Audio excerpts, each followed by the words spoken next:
Well, it's plus 33 Celsius outside, and I just checked my thermometer here in the apartment. It's plus 26, so I have to open the front door, the rear door, because I don't have any air conditioning, because I'm cheap. Just kidding, because the building didn't come with air conditioning. I don't know what kind of an idiot builds modern buildings without AC.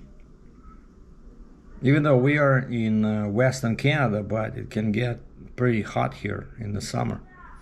So anyway, the last episode we stopped in 1984 at the railroad station when I was able to switch my assignment, right? Instead of being a radio intercept translator, I became a paratrooper. And a few months later, I realized I made a big mistake. I was calling the guy I know, try to get me out, but it was too late. So it was a year and a half. Back then, that's what you get when you are university graduate. You get not regular guys would do 2 years, and university graduates would do a year and a half. And then I think if you had a military, like some universities, they had a military, kind of like they would teach you all this army stuff, during the regular programming, so to speak, right? Let's say you are at the university to become a doctor for some reason, right? And a few times a week you would have to learn some army stuff, but then you graduate as a lieutenant. We had some very few universities like that where graduates were assigned a military rank. And so I think these people, if they were called up to the army, they only served 1 year. Now everything is different. I think now if you are a university graduate, you only serve 6 months or something like that. But that was my story. So, oh man, these kids, they always shout. Hello.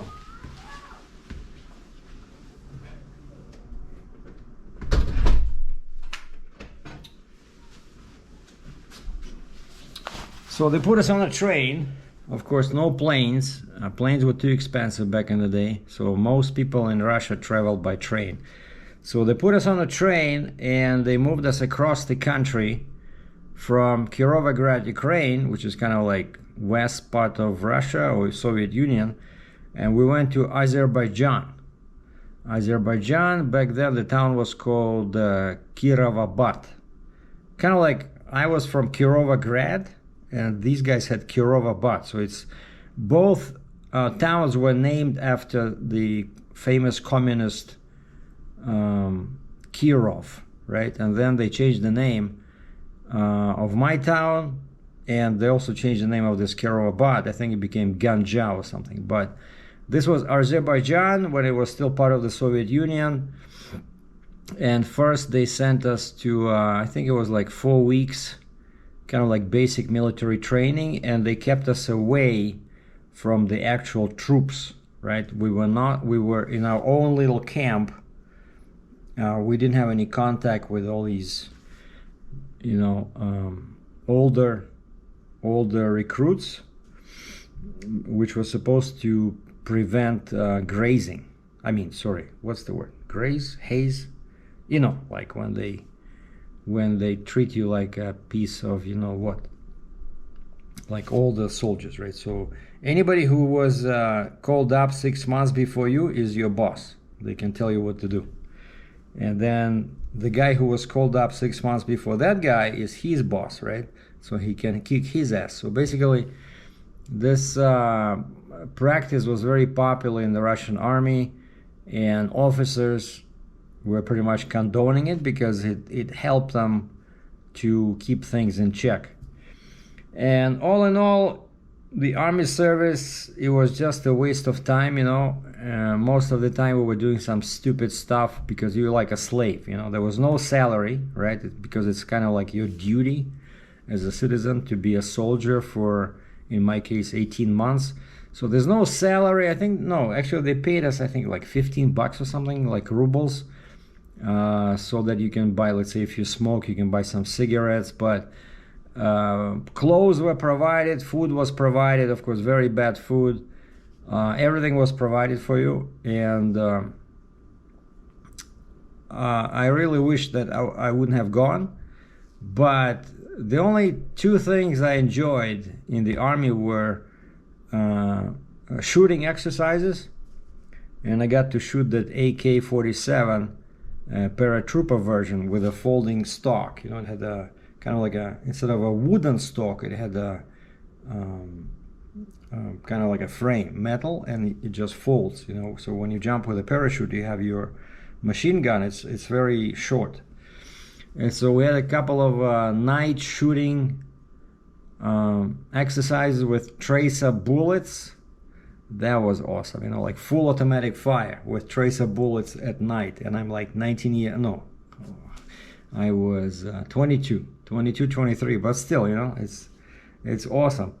And then parachute jumping, right? I had in 1.5 years, I had about, I think either 12 or 13, I think 13 jumps with a parachute.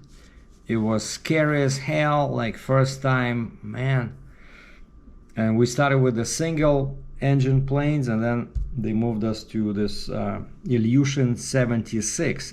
76, and we only jumped from the rear ramp. It's like a huge rear hatch opens up, and we lined up in two lines, and we jump, right? But they said that during our military operations, they can actually have 4 lines because there's doors. Wait a second, I think we jumped from the doors. Yeah, there's one door on each side near the front of the plane, and it opens up kind of like to, you know, the plane flies like this, and the door opens up like this, kind of like to block you, to protect you from the air, and you just drop down. And so during military times, they were saying that 4 lines can be dropped, like 2 from each door, and then they can open the rear ramp, and there could be 2 lines in there. So, and it was all low altitude as far as I remember. It was like less a kilometer, and it was unbelievable. Like, you know, the first time you touch the ground, you're so happy you're alive, because, you know, I was 100% positive I'm gonna die, you know.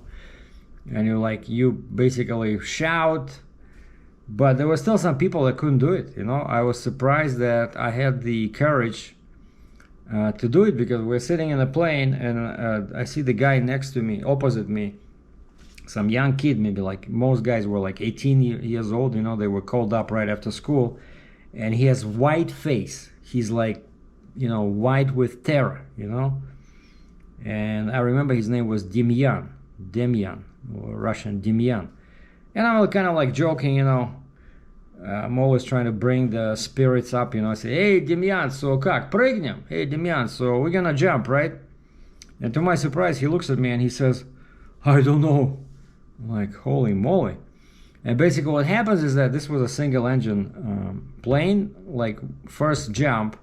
And what happens is that if one guy refusnik, right? If one guy says no, they have to close doors and bring the whole plane down. And some people will be, of course, you know, not happy about that, because some people enjoyed it, even the first one. Maybe they had some jumps before, but, you know, of course, I did not enjoy it in first, because it was real scary. You know, you just trust somebody who packed your parachute, and you're just jumping into the void, you know, like a kilometer high, but the views are unbelievable, right? And then your parachute opens by itself. If not, you have like a ring here, and then you have a spare parachute on your stomach below. So, but still, I think we had 2 or 3 people die, you know. During my service, 2 or 3 guys died because the parachute did not open. But they also taught us how to pack these parachutes. You know, it was like an enormous affair, like the whole plaza, I don't know, like a half a mile square. It was all covered by soldiers with parachutes, and there would be a instructor, like a lieutenant, you know, paratrooper lieutenant assigned to each area, and you know, we would do it step by step. You do one step, the guy checks. The lieutenant goes and checks what you did. Then I say, okay, step number 2. It was all very, I'm telling you, it's like a science, how to pack the parachute. And it was a sight to see, you know, like, I don't know, 500 soldiers in a plaza. We're all packing parachutes and we're following the instructions. Like, you cannot progress to, let's say, step 3 unless the lieutenant in your area looked at the and said, okay, these are the ropes, or whatever they're called, stropi. The ropes are properly, you know, folded and stuff like that. So it was like as if we were like 5-year-olds, you know. But this guaranteed the safety, because you never knew who packed your parachute. You never packed your own parachute, you know. We packed after jumps. We got these parachutes, right, and we just flattened them out, you know, reorganized everything so that they properly opened. And so you never packed your own parachute. It was just all a collective effort. So this was cool. But the stupid part about the Army was, so shooting and parachute jumping was a lot of fun. But the stupid part was, you know, these older soldiers trying to, you know, humiliate you all the time, and lots of stupid work, like, you know, you're sweeping floors all the time, you're washing floors, you know, it's kind of like you're a nurse in a big hospital, you know.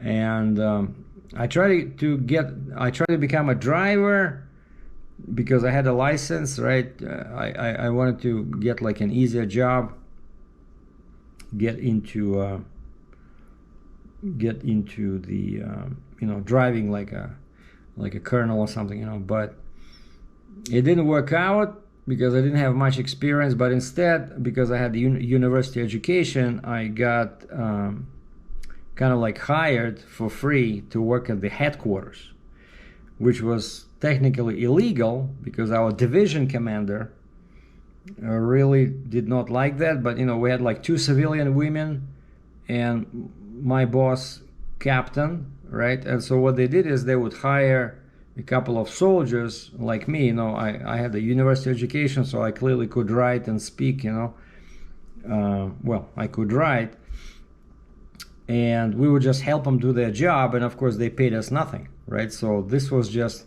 we were there kind of like slaves. But for me it was great because I spent time away from all these crazy, you know, older soldiers, you know. So I was by myself. It was all safe. So I felt like a civilian.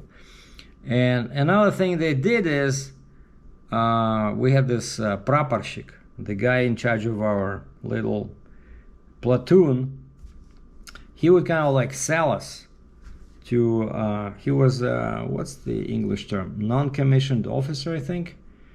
Yeah, he's not a lieutenant, but he's a praporshik in Russian. It's kind of like not a sergeant, but he's like a former soldier. Like, he did his service, and then we all had this choice. They can send us to this school, I think it's 6 months or something, and then you become a kind of like non-commissioned, you become, you know, like soldiers were not professional soldiers, right? We were all called up for, you know, 18 months, 24 months, right? And then we would leave. But officers were part of the army. They were paid salary. And so this other part was these kind of like a in between soldier and officer, but they were paid a salary. So they were called praporshik. I think it's non-commissioned officer. And so this guy, because he was also from Azerbaijan, he would kind of like sell us to local guys. You know, let's say somebody would need a hole dug up in the ground. Let's say he was making a fountain or something, or a swimming pool. So he would contact this guy. So I'm pretty sure he charged them money. And then he would, okay, who wants to go and work? You know, like there was no pay. But for us, it was great because we had a chance to get out of the barracks. And they gave us some civilian clothes, so basically you felt like a human being, you know. But you had to work. You had to, you know, some hard physical work. But again, away from the barracks, away from the army, and we all kind of like, you know, opted in because also they would give us homemade food. You know, let's say we work at this house, we do some, you know, light construction work, and they would give us food, you know. So it was all very kind of like interesting. And then of course we had some exercises. I was in this platoon which was tasked with, we were kind of like a traffic, what do you call them? Like we were regulating traffic, you know. Let's say there's a road and there's a turn, and so they would drop me there, and then during these exercises a column of tanks or trucks would be passing, and my job was stand there with a stick and point that, you know, you have to turn, right? So I was like a human set of traffic lights, right? And that was our platoon was called Командирский взвод, basically. But yeah, the main role was we were directing traffic. Yeah, directing. Yeah, during exercises. And so yeah, it was still interesting. You know, it was time of my life that I think I could have used more interestingly elsewhere, but it is what it is. You know, I opted in. I couldn't get out, even though I was complaining to my lieutenant all the time. But you know, there's nothing they can do. You know, once you're called up, you're called up. And so then, so they called me up in the fall of '84. And then I think April '86, it was my time to leave, thankfully. And another tradition was that all these guys, they would create their own, like, you know, guys that served, let's say 24 months, they would make younger soldiers, as I call them, soldiers that were called up before them, after them, they would make them work for them and create them a special uniform. You know, like they were not happy with the regular paratrooper uniform. They would create something obnoxious with, you know, with lots of bands and decorations. And when they were going home, once they were out of the unit, you know, when they were dismissed from service, they would put on that uniform and show up at home, you know, kind of like, hey, you know, I'm a paratrooper, right? But I didn't care about that. I just took the regular uniform they gave us. And I remember when I was on the train, I went to the bathroom and I just stripped myself of that and just put it in the garbage. You know, I was so fed up with the army. So I just put on my civilian clothes that my mom sent me. By the way, my mom visited me a couple of times and she practically saved my life. Because I had, first off, because this was Azerbaijan, it was very unsanitary conditions, you know. Like people who lived in buildings like this, like where I'm, like a 4-story building, and the front and the rear of the ground, in front of the rear of the building, it would be covered with garbage, because people would just throw garbage from windows, you know.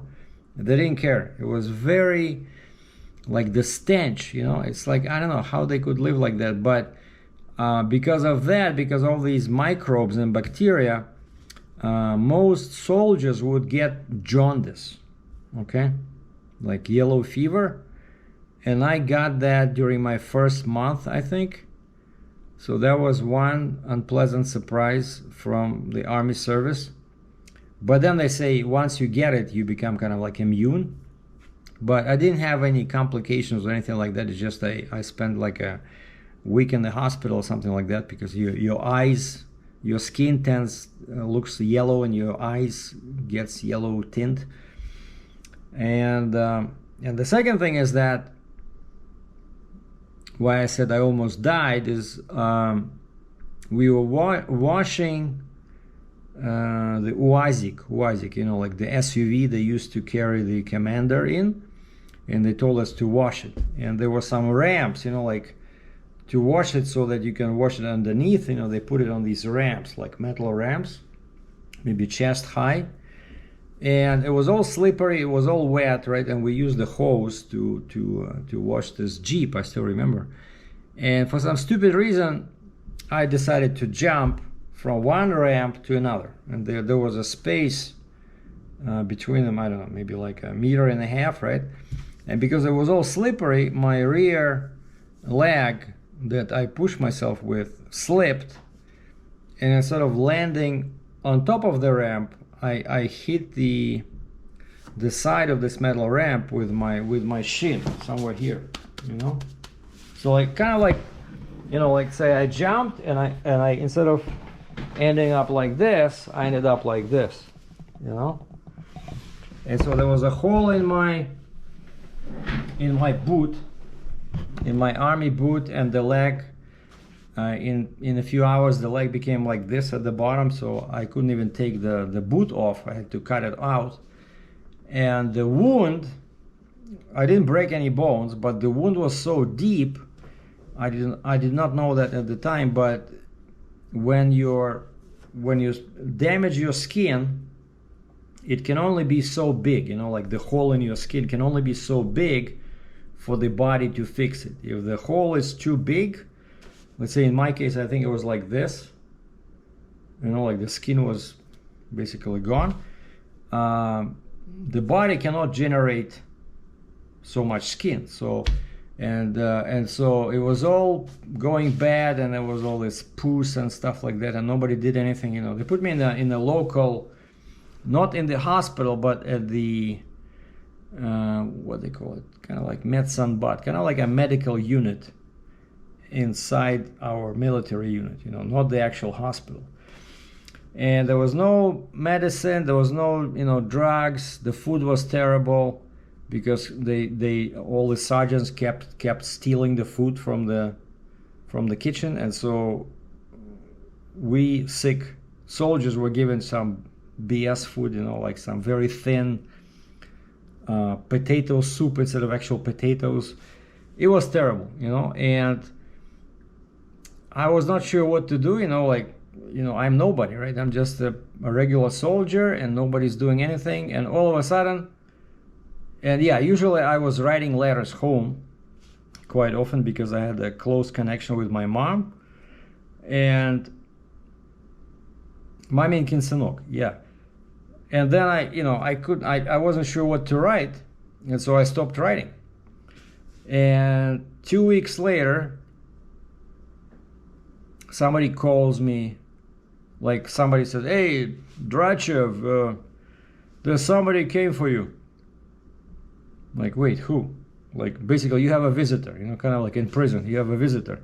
My mom jumped on a train and traveled, I don't know, 3,000 kilometers from Kirovograd to Kirovabad because something told her that I was not all right, because I stopped writing.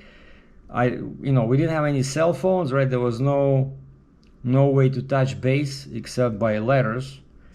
Of course, there was regular phones, but we never used them because it was expensive, you know, like long distance phone calls. So she jumps on the train because her mother's heart tells her that her son, her favorite son, because I was her youngest, right? I was her first son, and she always loved me a bit more than my brother, who came 9 years after me. And I'm her первенец. I'm her first born son. So she drops everything, jumps on the train, and comes to see me. Sergei, I know something is wrong. What happened? So I show her my leg. It's awful. It's terrible. It's not healing. It's, you know, because the wound is too big, and I'm in pain. And so she marches straight up to the headquarters, like, you know, inside our area, there's a shtab or headquarters of our division, right? And she starts shouting at the division commander, saying that her son is kind of like is gonna die, you know, like, because she can see that the wound is getting contaminated, you know, it's not getting better, it's getting worse. And basically, maybe I wouldn't have died, but I probably would have lost my leg, you know, that's for sure. But there was a real threat of getting what do you call it, sepsis, you know, when your blood gets these bacteria and microbes get into your blood from that wound. And so she persuaded him, and next day they sent me to the actual hospital with beautiful young nurses, all civilians, military doctors, you know, like the real hospital. And what these guys did, I think the guy was writing a science paper or something. I'm pretty sure, right? Because he would take advantage of this. So they did a graft, right? So they took skin from my thigh, and I still have some marks here. And they just had a little device, you know, like. Yeah, sorry, my GoPro just shut down. Says the camera is too hot. I'm not sure what's going on. Oh, maybe because it's plus 26 inside. I don't know. But anyway, so they give me some anti, you know, pain medication. They give me some shots in the thigh, and then they had a special machine, which I would love to see now. But basically, it's like a roller with a handle. And when they move it over your thigh, it takes off the very top layer of the skin. Can you believe this? It's basically cuts off your skin. Like, man. And so it creates a graft. So they took a very thin piece of my skin, and then they put it on that hole in my leg.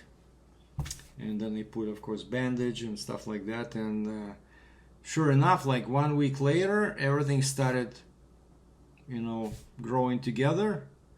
And I think 1 month after that, I was given a choice of going back, but I said, screw this, I'm staying in the hospital. I didn't want to go back to the unit. And so I think I stayed as a sanitar, as a nurse at the hospital, and then finally they kicked me out. I think maybe 3-4 months later. But you know, they're always looking for soldiers to work, just like what happened to me with the headquarters, right? They were looking for free labor to help them with the paperwork, and same thing with the hospital, because it was a military hospital. They just needed some help. They know that they don't have to pay us, right? And I'm glad to be there, away from the unit. So I don't want to have to see those mugs of those older soldiers, right? And I have good food, you know. Of course, I cannot leave because I was still, you know, like a soldier. I don't remember if they allowed me to even leave the building. I don't think so. So I was basically kind of like a prison, but it was my own decision. But anyway, this army time was a very weird time, you know. But again, this just shows you what a Russian army, maybe you guys get a sense of what a huge waste of time Russian army was. And I can tell you that it's a huge difference from a professional army like what US and Canada has to this kind of BS, because you know, you don't shoot too much. Like we didn't have too many exercises. Like I said, in 18 months I only jumped 13 times with a parachute. And so you can believe me when I say that, let's say 2-3 years after the army service, I would forget everything, you know. And so now when they have this war with Ukraine, right, and they're calling up people who are in reserve, I can tell you that from my own experience, these reservists would be very bad, very poorly trained soldiers if they can still remember anything from their service. So it was a very inferior model of an army. That's what I want to say. And for us, it was just a huge waste of time where they didn't know what to do with us, right? So we were sweeping floors, painting grass green when they knew that the big boss was coming for an inspection. I'm serious. They would paint rocks with fresh paint, you know. It was ridiculous. Like basically too much time, not enough things to do. You know, that's socialist army for you. And so yeah, as soon as I got on the train, I was happy to get rid of that uniform. I threw it in the garbage, and I came home. This was yeah, spring of '86. And I think the next couple of months I was trying to figure out what to do. And eventually, yeah, I went to see a friend of mine at the university. We graduated together, but he got lucky and they hired him as a teacher at the university, at the same foreign languages department where I was as a student and he was as a student. And he became a teacher, but he was complaining, saying that the salary was not very good. He says school teachers actually make more money. And by the way, speaking of school teachers, he says there was a lady here from this Olshanka, which is like a small village 140 kilometers northwest of Kirovograd. She came over asking if anybody wanted to be a teacher in her school, because I think it was something because of pregnancy. Like they had a female teacher who got pregnant, so and they had nobody to replace her. And so my buddy Yuri says, man, you know, they're paying 140 rubles, which was a lot of money at that time, you know, and they will help you with the rental, so go. And so that's what I did the rest of '86, because of course the school year starts in September. So I went to this Olshanka during the summer, talked with the principal. They hired me on the spot, and I think, yeah, September to end of the year, I worked at that school, but I did not like it. It was very stressful. You know, kids were really obnoxious, and this is, you know, in the middle of nowhere. All these are farmers' kids. All they want to do is be a driver or a farmer or a welder, and I'm there trying to teach them English, which they will never use in their lives, 100% guaranteed. And so I remember I was so stressed out that every morning I would just, you know, either go for a run, or I had a bike, I bought a bike, or go do some cycling or do some kettlebells. I also had some kettlebells. So basically the plan was to show up for work physically tired. So this way my nervous system was, you know, at 100%. I could deal with any stress. But eventually, I think when the school was out, you know, for the New Year holiday, I decided that's it. You know, I cannot take it anymore. And I just left. And so I think we're gonna keep it short for this time. So this was 1984, 1986. And so I went through the army, tried my hand at being a teacher, and did not like it, and started looking for other options.